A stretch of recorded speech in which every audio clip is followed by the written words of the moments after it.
आज से हम एक नई सीरीज की शुरुआत कर रहे हैं। हर रोज हम आपको गोस्वामी तुलसीदास के लिखे कालजयी महाकाव्य रामचरितमानस के एक कांड का मर्म बताने की कोशिश करेंगे। रामचरितमानस में कुल 7 कांड हैं। आज शुरुआत करते हैं बालकांड से। मां कौशल्या की गोद में जन्म लिया मर्यादा पुरुषोत्तम श्री राम।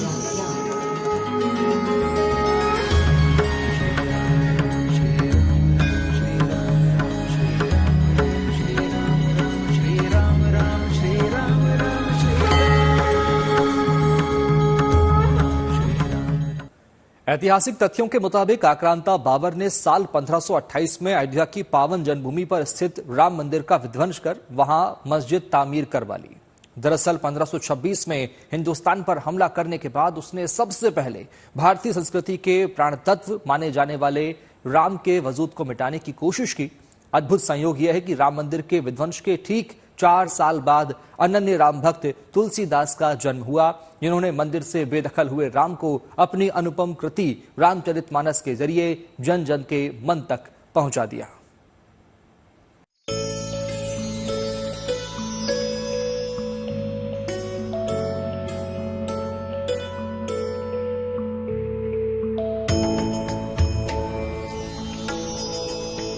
इतिहास के घटनाक्रम सतही तौर पर तो सामान्य ही लगते हैं, लेकिन सूक्ष्म दृष्टि से ऐतिहासिक घटनाओं की कड़ियों को आपस में जोड़ने की कोशिश करेंगे तो सामान्य सी दिखने वाली घटनाओं के विलक्षण रहस्य खुलने लगेंगे।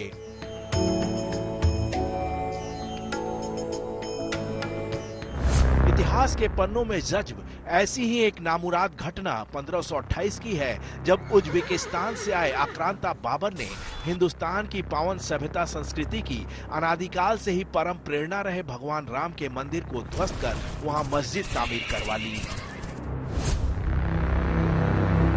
राम की पावन जन्मभूमि पर मौजूद प्राचीन मंदिर का विध्वंस कर बाबर ने हिंदुस्तान की सांस्कृतिक और आध्यात्मिक चेतना को मटियामेट करने की खतरनाक चाल चली।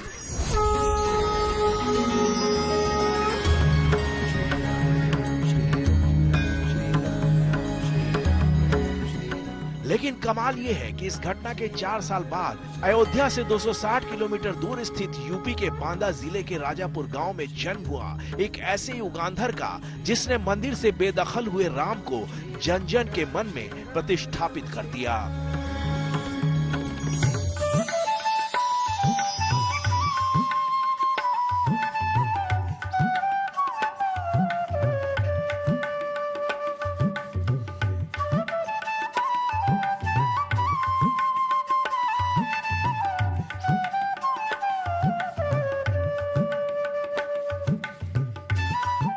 सवाल यह है कि क्या 1528 में राम मंदिर के विध्वंस और 1532 में अनन्य राम भक्त गोस्वामी तुलसीदास के जन्म के बीच कोई गूढ़ अलौकिक संबंध है? इस सवाल का जवाब तो कोई समाधिस्थ महापुरुष ही शायद दे सके। लेकिन एक बात परम सत्य है कि गोस्वामी जी के करकमलों से लिखे गए राम भक्ति धारा के अनुपम ग्रंथ रामचरितमानस की आज भी 6 लाख प्रतियां अकेले गीता प्रेस छापता है। राम भक्ति धारा की इस अद्वितीय ग्रंथ का विस्तार इतना व्यापक है कि रचना के करीब 400 साल बाद तक बड़े से बड़ा विद्वान भी इसकी अथाह गहराई की पैमाइश नहीं कर पाया।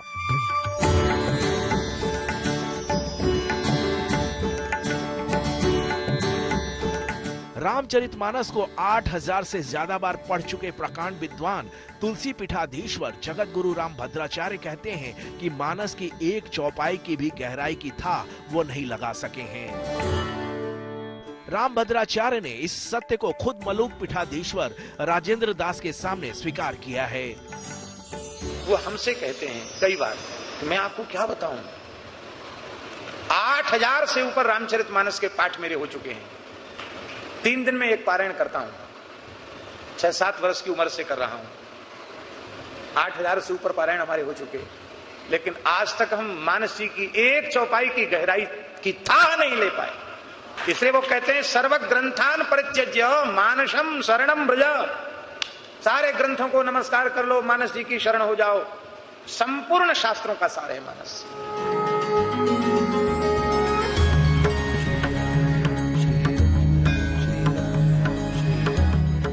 दरअसल रामचरितमानस को अगर आप गहराई से पढ़ेंगे तो उसमें साहित्य, संगीत, कला, व्याकरण, ज्योतिष, वेद पुराण, उपनिषद, शास्त्र और आध्यात्म के साथ विज्ञान और मनोविज्ञान के भी सारे सूत्र पूरी प्रामाणिकता के साथ मिल जाएंगे।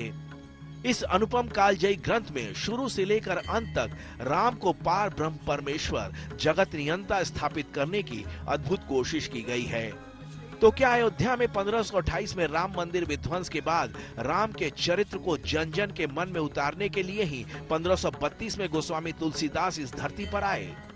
सुनिए क्या कहते हैं जगत गुरु राम भद्राचार्य रामचरितमानस के बारे में। क्या है रामचरितमानस शब्द का अर्थ बताइए। हम यहाँ व्यधिकरण बहुब्रीहि करेंगे। रामस्य चरितानि मानसेषु येन तत् रामचरितमानसम, जिसके द्वारा लोगों के मनों में श्री राम जी के चरित्र उतर जाते हैं, उस ग्रंथ का नाम है रामचरितमानस। रामचरितमानस ही नामा।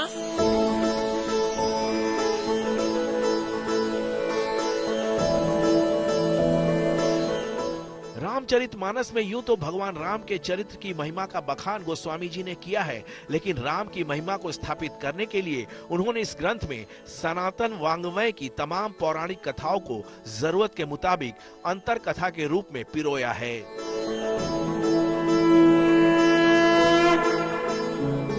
ये ग्रंथ मूल रूप से अवधी में लिखा गया है, लेकिन मंगलाचरण में और जरूरत के मुताबिक अन्य जगहों पर परिष्कृत संस्कृत भाषा का भी इसमें प्रयोग किया गया है। इस ग्रंथ में संस्कृत के 10 और हिंदी के 5 छंदों का इस्तेमाल किया गया है, जो काव्य शास्त्र की कसौटी पर पूरी तरह खरा उतरता है।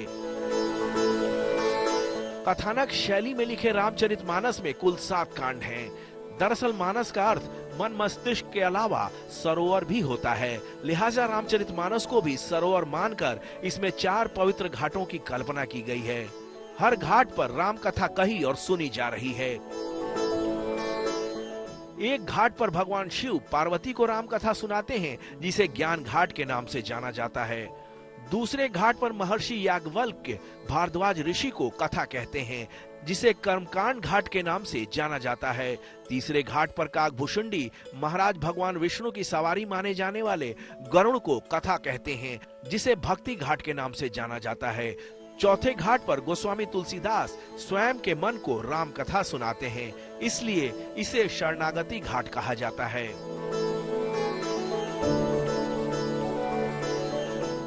साफ है कि रामचरितमानस में ज्ञान, भक्ति, कर्म और शरणागति के तत्व शुरू से अंत तक पिरोए हुए हैं।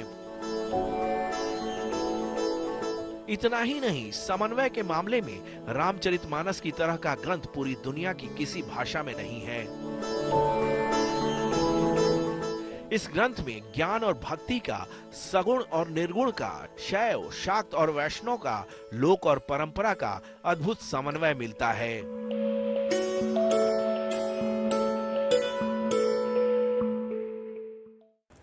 रामचरितमानस के पहले कांड यानी बालकांड की शुरुआत गोस्वामी जी ने मंगलाचरण से की है। उसके बाद वो ये बताते हैं कि रामचरितमानस में किन किन ग्रंथों से संदर्भ लिया है। फिर कथाओं के जरिए राम के अवतार का कारण बताते हैं। इसके साथ ही ये बताते हैं कि जो अनंत अनादि अखंड परमात्मा है, वही इन कारणों की वजह से राम बनकर राजा दशरथ के घर पधारे।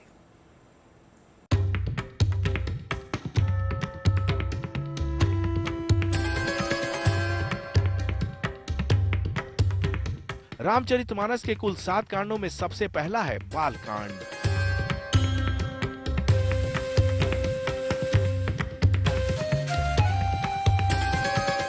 विस्तार की दृष्टि से ये रामचरितमानस का सबसे बड़ा सर्ग है। बालकांड सबसे पहले मंगलाचरण से शुरू होता है, जिसमें सबसे पहले देवी सरस्वती और विघ्नहर्ता गणपति की वंदना है। उसके बाद शिव पार्वती की, गुरु रूप में सिर्फ शिव की, और फिर सीताराम और हनुमान जी की वंदना है। उसके बाद सीता और राम की अलग अलग वंदना भी गोस्वामी जी ने की है। इन सभी की वंदना करने के बाद वे रामचरितमानस के कथानक का स्रोत बताते हैं कि उन्होंने सनातन के किन किन ग्रंथों से संदर्भ लिया है। लेकिन लगे हाथ अनोखे अंदाज में ये भी साफ कर देते हैं कि ये रचना वो किसी धर्म के प्रचार प्रसार के लिए नहीं बल्कि अपने सुख के लिए कर रहे हैं। मंगलाचरण के बाद उन्होंने लिखा है, नाना पुराण निगमागम सम्मतम यद रामायणे निगदितम क्वचिदन्य तोपि स्वांतः सुखाय तुलसी रघुनाथ गाथा भाषा निबंध मति मंजुल मातनोती। इसका मतलब ये हुआ कि तमाम पुराणों, चारों वेदों, शास्त्रों और उपनिषदों की मूल भावना के अनुरूप मैं इस ग्रंथ की रचना कर रहा हूँ, जिसकी मूल कथा रामायण से ली गई है। मैं स्वांतः सुख के लिए यानी अपने खुद के सुख के लिए इसकी रचना कर रहा हूँ, जिसकी भाषा सुंदर है।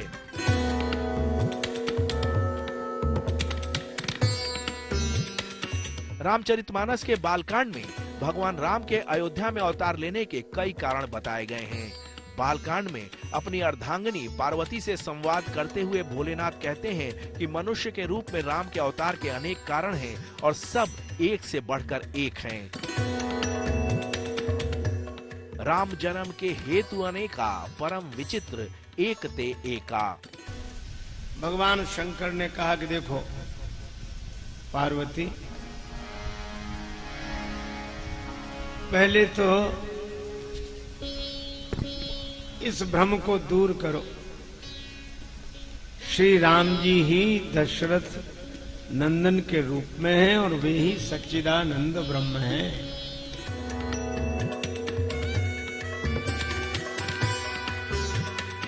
रामावतार के अनेक कारण बताते हुए आखिर में भगवान शिव माता पार्वती से कहते हैं कि जब जब धर्म का ह्रास होता है और असुर और अधम लोगों की भरमार हो जाती है और यही असुर और अधम जब साधु सज्जन लोगों पर अत्याचार करने लगते हैं तो पार ब्रह्म परमेश्वर अलग अलग रूपों में अवतार लेते हैं।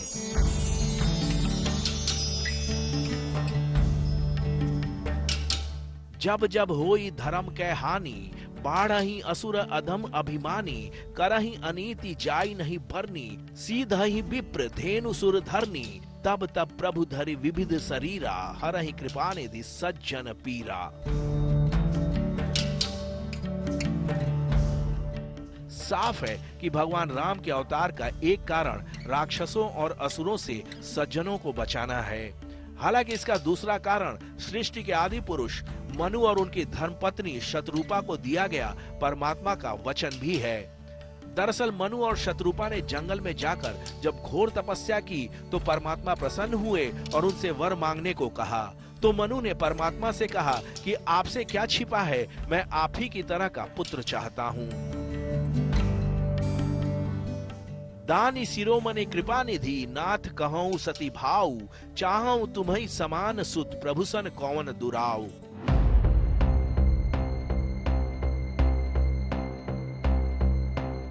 अखिल ब्रह्मांड के स्वामी को मनु ने जब पुत्र के रूप में आने का वरदान मांगा तो भगवान ने कहा कि अपनी तरह का दूसरा मैं कहां से ले आऊंगा, लिहाजा जब आप त्रेता में दशरथ के रूप में राजा बनेंगे तो मैं आपके पुत्र के रूप में जन्म लूंगा।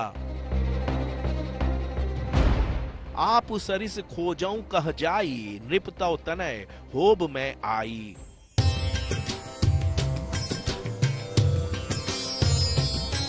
यही वजह है कि त्रेता में जब राजा दशरथ के घर में पुत्र के रूप में भगवान आते हैं तो उनका रूप अत्यंत विलक्षण होता है।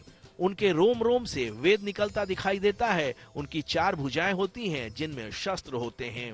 उनका ये रूप देखकर माता कौशल्या कहती हैं कि हे प्रभु, अब आप इस विलक्षण रूप का त्याग कर शिशु लीला शुरू कीजिए।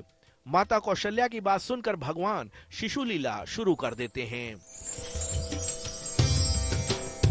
माता पुनि बोली सोमति डोली तजहु तात यह रूपा की जय शिशुलीला अति प्रिय शीला यह सुख परम अनूपा सुनि बचन सुजाना रोदन ठाना होई बालक सुर भूपा। इसी के बाद शुरू हो जाती है भगवान राम की बाल लीला, जिसका आस्वादन करने के लिए स्वयं भगवान शिव अयोध्या आते हैं। बालकांड में राम के अवतार की तमाम वजह बताई गई हैं। उनमें से एक वजह गोस्वामी जी ने यह बताई है कि ऋषि मुनियों को, सज्जन लोगों को असुरों और राक्षसों के प्रकोप से बचाने के लिए भगवान का अवतार हुआ है। इसलिए बालकांड में ताड़का, सुबाहु और मारीच जैसे दुर्दांत राक्षसों के खात्मे का प्रसंग आता है। लेकिन इसी कांड में सीता स्वयंवर और सीता राम विवाह का भी सुंदर प्रसंग आता है।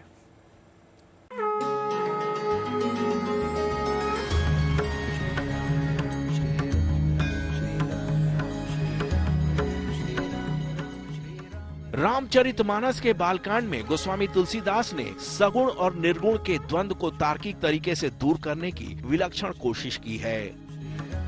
जिन लोगों के मन में ईश्वर के सगुण और निर्गुण स्वरूप को लेकर भ्रम है, वो रामचरितमानस का बालकांड मनोयोग से पढ़ लें, उनका भ्रम सहज ही दूर हो जाएगा। अनंत अनादि अखंड परमात्मा मनुष्य के रूप में क्यों प्रकट हुए, इसका उत्तर देते हुए गोस्वामी तुलसीदास ने बालकांड में लिखा है, व्यापक ब्रह्म निरंजन निर्गुण विगत विनोद, सो अज प्रेम भगति बस कौशल्या के गोद। इसका मतलब ये हुआ कि जो परमात्मा सर्वव्यापक यानी समस्त चराचर जगत के कण कण में मौजूद है, जो माया मोह से अछूता है और जो विनोद रहित अजन्मा है, वह सीताराम के विवाह के संपन्न होने के साथ ही गोस्वामी तुलसीदास बालकांड को विश्राम दे देते हैं। साथ ही ये उद्घोषणा भी करते हैं कि जो परम मंगलमय विवाह को प्रेम पूर्वक सुनेगा और गाएगा, आनंद उत्साह रहेगा। सिया रघुबीर विबाहु जे सप्रेम गावही सुनहि, तिन कहूँ सदा उछाहू मंगलायतन राम जसु।